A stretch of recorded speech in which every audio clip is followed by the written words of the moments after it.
Fala, meus queridos, tudo bem com vocês? Espero que sim, viu? Aqui é o professor Bruno, do componente curricular de arte, e nós nessa aula daremos continuidade à temática cênica. Falaremos sobre teatro moderno brasileiro. Tá? Vamos lá comigo. Antes de falarmos do conteúdo em si, é bom a gente ver os objetivos dessa aula, né? Então vamos lá. Conhecer manifestações teatrais como o TBC, depois eu falo o que significa, TPN, espera um pouco, teatro de oficina e o teatro de arena. Também vamos analisar as características dessas manifestações, não só compreender o que significa, mas por que elas existem e quais são os motivos para ela fazer o que fazia na época, tá ok? Então vamos lá. Antes de a gente dar o primeiro passo para o conteúdo, a gente precisa fazer aquelas perguntinhas para ativar o nosso conhecimento prévio, o que vocês já sabem sobre o assunto, preparar o terreno, né? Então, quais temas seriam interessantes para serem abordados em uma peça de teatro? Vocês acham que existe limite porque pode ser abordado em um espetáculo teatral? Eu posso definir o que pode ou não pode? Vocês acham que tem que ter limite? Qual gênero de teatro você mais gosta? Você tem costume a ir a uma peça de teatro na sua cidade, onde você mora? Né? Se você já foi, qual tipo que você mais gosta? O gênero teatral? Se você nunca foi num teatro, a gente pode falar, sei lá, de filme, né? Que não deixa de ser um filhote do teatro, assim dizendo. Que gênero você mais gosta? É comédia? É romance? É terror? Então, mais ou menos isso. Seguimos, vamos lá. Então, assim, TBC. TBC significa Teatro Brasileiro de Comédia. Então, década de 40, não existiam locais propícios para fazer espetáculos teatrais, não existia profissionalização do teatro em si, né? Então é uma era pós-Vargas. A era de Vargas, o Estado Novo, foi muito complicada para as artes em geral e em específico para o teatro. O teatro ficou estagnado, sofreu muita censura, ok? Então acontece uma série de modernizações e institucionalizações dentro do campo da arte. E muito se deve a esse italiano chamado Franco Zampari. Esse italiano, do ramo empresarial, ou seja, ele tinha grana, ele era muito entusiasta da arte cênica, ele era muito entusiasta do teatro. Mas ele, descendência europeia, então ele tinha como inspiração o que acontecia na Europa, os teatros europeus, né? Então ele se alia à parte burguesa paulistana, certo? E financia a construção de um espaço, como vocês podem ver aqui, ó, aqui é a porta do local, né? E aqui é o prédio em si, bem grandão, né? Então ele financia a construção desse espaço ali, localizado em São Paulo, capital, e dá origem ao Teatro Brasileiro da Comédia. Tá? Apesar de se chamar Teatro Brasileiro da Comédia, não acontecia um espetáculo somente de comédia. Mas aqui é bom a gente dar alguns detalhes a respeito disso. Primeiro, italiano, descendência europeia, tinha como a Europa, né, de inspiração de teatro, era o que acontecia lá. Portanto, o que ele construiu ali, ele construiu pensando no contexto europeu, certo? Então, os espetáculos que aconteciam aqui, em sua grande parte, se não, sei lá, 90%, eram espetáculos de textos europeus, não eram textos brasileiros. E como ele se aliou à parte burguesa, então à parte mais rica da sociedade paulistana, você tem um público, um nicho de pessoas que frequentam esse local, pessoas mais ricas, ok? Pontos importantes para o teatro brasileiro nesse quesito, nesse ponto. O Franco, ele acaba profissionalizando, um dos responsáveis pela profissionalização do teatro. Ou seja, perceber o teatro não somente como entretenimento, mas também como algo a ganhar dinheiro. Ele tinha esse ramo empresarial. Então o ator, como eu já disse e sempre digo, o ator ele não está ali só pelo amor à arte, pelo entretenimento. O músico também não está só pelo amor ao entretenimento. Ele também tem seus boletos para pagar, ele tem seu aluguel para pagar, ele tem suas compras a fazer. Então é a profissionalização, é uma profissão. E ainda hoje, por mais que tenha passado tanto tempo, ainda é debatido a arte como algo profissional. Infelizmente ainda é debatido, né? Enfim, mas foi muito importante, foi um passo dado. Aqui a gente tem a distinção também de algumas funções dentro do teatro. Anterior a isso, você tinha uma pessoa que ficava responsável por toda a organização, além de atuar, além de fazer um marketing, chamar o povo. Aqui você tem funções distintas, você tem o diretor que vai organizar a peça, você tem o ator que vai ficar preocupado só em encenar, você tem a parte administrativa, a parte de marketing, então profissionaliza institucionaliza. Então, o TBC, Teatro Brasileiro da Comédia, além de ser um espaço físico propriamente dito, ele inaugura no Brasil um conceito de profissionalização de teatro, ok? Mas aqui no caso, voltada para as elites paulistanas, certo? Em contrapartida, nós temos outras articulações acontecendo no país, não só em São Paulo. E antes de falar do TPN, é importante eu falar dos dias de hoje. Vamos abrir um parênteses. O brasileiro em si só não tem muito costume de consumir teatro hoje em dia, infelizmente, né? E por conta dessas questões históricas, um dos poucos locais do Brasil que tem consumo de teatro seria São Paulo, muito forte São Paulo, algumas pequenas regiões no Nordeste e pouco no Rio de Janeiro. As demais regiões do país são muito fracas em consumo e produção teatral, não é tão valorizado, ok? Fecha parênteses. Então o TPN significa Teatro Popular do Nordeste. Em contrapartida ao que acontece em São Paulo, que é voltado para as elites burguesas e com temas europeus e textos europeus, você tem aqui acadêmicos. Então, a idealização e liderança de Hermílio Borba Filho. Você também tem Ariano Suassuna, o criador do Alto da Compadecida. Eles são estudantes, eles participam de um grupo chamado Teatro Estudante de Pernambuco, né? E eles criam, institucionalizam um local e um grupo que seria o Teatro Popular do Nordeste.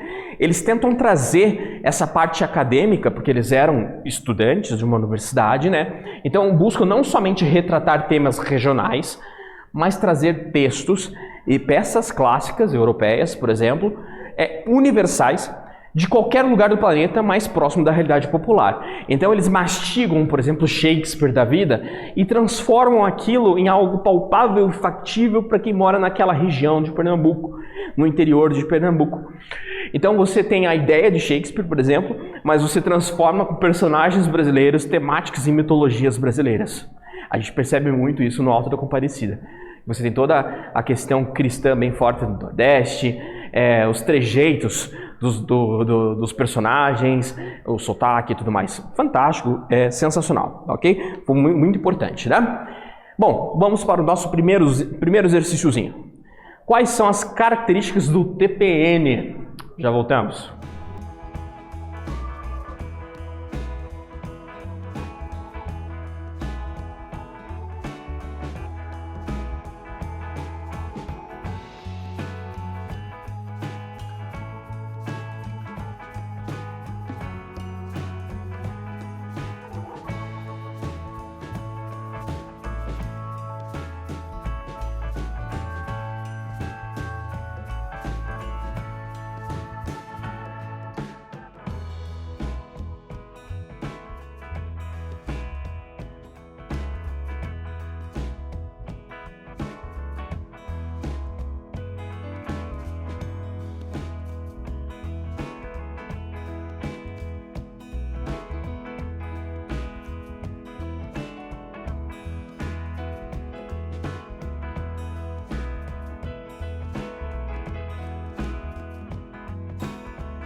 Voltando aqui, conseguiu responder? Esqueceu o que é TPN? Eu acabei de falar, poxa, TPN, Teatro Popular do Nordeste. Em contrapartida ao que acontece nas articulações paulistanas, você tem um teatro voltado mais para o povo, um teatro voltado para questões regionais, tentando mastigar textos e espetáculos clássicos europeus do mundo inteiro, transformando e articulando, trazendo para a realidade brasileira. Ok? Vamos lá. Continuando. Aqui a gente tem o Teatro de Arena, paulistano. Aqui, daqui para frente é paulistano, gente, tá? Então você vê que o cenário paulistano é bem forte, né? Ainda hoje, né? Um dos mais importantes grupos teatrais da história do teatro brasileiro, o espaço onde ocorria os espetáculos servia como um caminho alternativo à cena teatral da época, que era mais da elite burguesa com o TBC, o Teatro Brasileiro de Comédia. Então aqui, o Teatro de Arena, primordialmente ele era um grupo teatral, tá? Desculpa, voltando aqui, inspirados em Bertolt Brecht. Bertolt Brecht, ele foi um alemão criador do que era chamado teatro épico, tá? E o teatro épico é uma modalidade de espetáculo teatral que critica muito o capitalismo, tá? Então ele tem uma herança meio de guerra de classes, se é que me entende, né? Além disso, você tem a quebra da quarta parede, tá? A quebra da quarta parede algo que tu faz no espetáculo teatral ou em um filme, na qual você conversa com quem está assistindo, né? Então, num espetáculo teatral comum ou num filme tradicional, o ator, a atriz que está encenando, eles estão encenando e conversando entre eles mesmos. E existe uma parede invisível que separa eles do espectador, de quem está assistindo, eu, você, etc. Ok? Quando quebra a quarta parede, essa parede invisível é quebrada e o ator e a atriz conversam direto com a câmera ou direto com quem está sentado ali assistindo o espetáculo. É a quebra da quarta parede que foi criada por Bertolt Brecht, ok? Então o Teatro de Arena, primordialmente ele era um grupo que se apresentava em locais, procurando pegar um público que não era o público do TBC. Um público mais popular, pessoas mais humildes, que não tinham tanto acesso à cultura e espetáculos teatrais, tá? E os temas abordados dentro desse Teatro de Arena era da parte cotidiana. Então aqui a gente tem a parte sindical, que estava muito forte na época, você tem a críticas sociais e políticas, bem interessante, né? E eles acabam construindo um local físico, né? Uma galeriazinha, que também ficou conhecido como Teatro de Arena, e ali rolou, né? Só que o Teatro de Arena, o interessante, é porque ele também, o espaço físico foi pensado de modo a ser um pouco mais democrático. Então, tradicionalmente no teatro, você tem aquele palco, né? Você tem um palco, você tem a arquibancada ou duas arquibancadas, ou você tem aquele palco e a arquibancada que fica envolto de estilo grego, e aqui na arena, as arquibancadas elas são bem próximas, tá? E o palco às vezes é o próprio chão, não tem elevação, e é 180 graus, né? Então, inspirados pela obra de Brecht, né, como o teatro épico, a queda da quarta parede, as peças têm cunho politizado e realizavam reflexões acerca do capitalismo, né? Então, é óbvio a gente pensar numa pirâmide social que existem muito mais pessoas pobres no mundo do que pessoas ricas. Consequentemente, o Teatro da Arena explode em São Paulo. No bom sentido, ele consegue ter um grande público e o TBC acaba tendo uma decadência. Beleza? E a gente também tem a inserção aqui do teatro de oficina, tá? Então assim, o teatro de oficina, idealizado por José Celso, ainda vivo, um grande nome do teatro brasileiro, né? Ele tem um caminho novo, traçar um novo caminho para o teatro brasileiro, de atores e atrizes, né? Fundaram o grupo Oficina na busca de sair do caminho do TBC e do teatro de arena.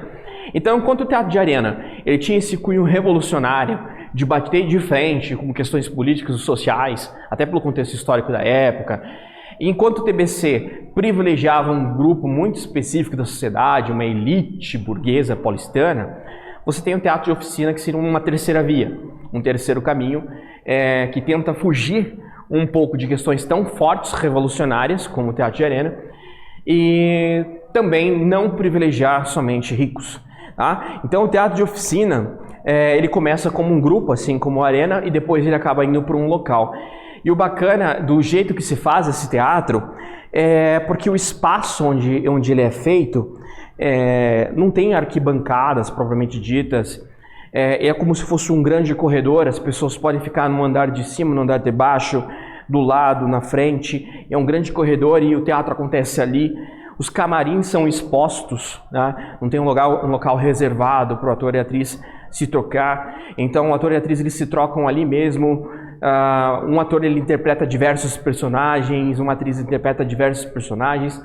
É uma loucura, assim, é uma alma viva, né? Então tanto os espectadores quanto os atores, todos eles participam dentro desse cenário, né? Então em 1967 a gente tem o espetáculo Rei da Vela, na qual relata as contradições e mazelas do capitalismo brasileiro. Quando eu disse que eles não batiam tanto de frente, não quer dizer que eles não batiam, tá? Existiam sim críticas, mas não era com o mesmo fervor do Teatro Arena, trazendo um novo experimentalismo encenado. Por quê? Porque novo experimentalismo, acabei de falar para vocês, é uma forma de fazer teatro diferente.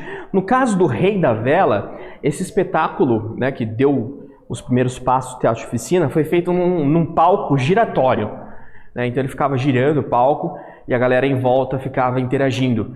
Só que a própria galera do teatro oficina percebeu que esse modelo do palco giratório já estava meio obsoleto e que eles precisavam interagir ainda mais. Daí foi criada essa ideia de um único corredor onde a galera interagia e não tinha espaços reservados para camarim, etc. e tal. Beleza? Vamos então para o nosso segundo exercício. Quais são as características do teatro de arena? Já voltamos.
Voltando aqui, meus queridos, conforme a gente conversou, teatro de arena ele surge em um momento de oposição ao teatro de comédia, né, o TBC, Teatro Brasileiro de Comédia, e ele volta os seus olhos para um público mais humilde, um público, o povo, tá? E seus temas giram em torno de críticas ao capitalismo, bater de frente por questões políticas sociais, muito inspirados no teatro épico do alemão Bertolt Brecht, com a quebra da quarta parede, um ator interpretando diversos papéis, etc. e tal, beleza? Teatro de arena funciona até hoje em dia funciona naquele espaço, beleza? Então, o que nós vimos na aula de hoje? Conhecemos manifestações teatrais como o TBC, o TPN, o Teatro de Oficina e o Teatro Arena e analisamos as características dessas manifestações. Espero que vocês tenham gostado dessa aula da mesma maneira que eu amei produzir elas. Nos vemos numa próxima. Tchau!